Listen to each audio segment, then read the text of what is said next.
မင်္ဂလာပါဓာတ်ကလင်းလေးပြန်ရောက်လာပါပြီတငယ်ချင်းတို့ကြီးဒီပုံကိုတစ်ချက်လောက်ကြည့်လိုက်ပါ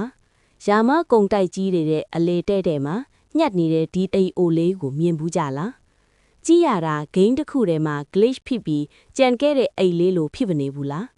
ဒါပေမဲ့ဒါဟာဂိမ်းမဟုတ်ပါဘူးတကယ်လက်တွေကဖြစ်ရမှန်တစ်ခုပါဒီအိလေးကကုံတိုက်ပိုင်ရှင်တွေဒေါ်လာကတန်းပေးပြီးဝယ်တာတောင်လုံးဝမရောင်းခဲ့တဲ့ကဘာကျော်အိမ်လေးကလုံးပဲဖြစ်ပါတယ်။ဒီအိမ်ရှင်အဖွားအိုရဲ့နာမည်ကတော့ Edith Miss Pugh ပါ2006ခုနှစ်လောက်မှာ Seattle မြို့က developer တွေဟာဒီနေရာမှာကုံတိုက်ကြီးတစ်ခုစောက်ဖို့စီစဉ်ခဲ့ကြတယ်။အဲ့ဒီမှာရှိတဲ့အိမ်တွေအကုန်လုံးကိုလိုက်ဝယ်ခဲ့ပြီးမြဲ Edith ရဲ့အိမ်ရောက်တော့အခက်တွေ့တော့တာပါပဲ။သူတို့ကဈေးတွေတိုးပေးလေဒေါ်လာထောင်ကြီးတောင်းကြီးကနေနောက်ဆုံးဒေါ်လာ1ပန်းအထိပေးပြီးကန်လန်းခဲ့လေဒါပေမဲ့ Edith ကတော့ရိုးရိုးရေးပဲညင်းခဲ့လေ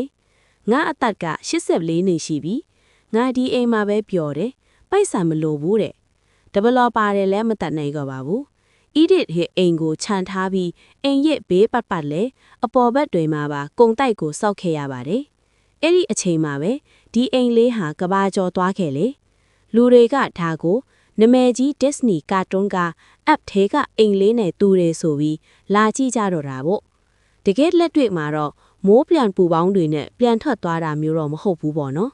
ဒါပေမဲ့ဒီအိမ်လေးကငွေကြီးဆိုတာအရာအလုံးမဟုတ်ဘူးဆိုတဲ့ပြရုပ်တစ်ခုထစ်လာခဲ့ပါတယ်ဒီဇက်လေးရဲ့အထူးခြားဆုံးအချက်ကအခုမှစတာပါ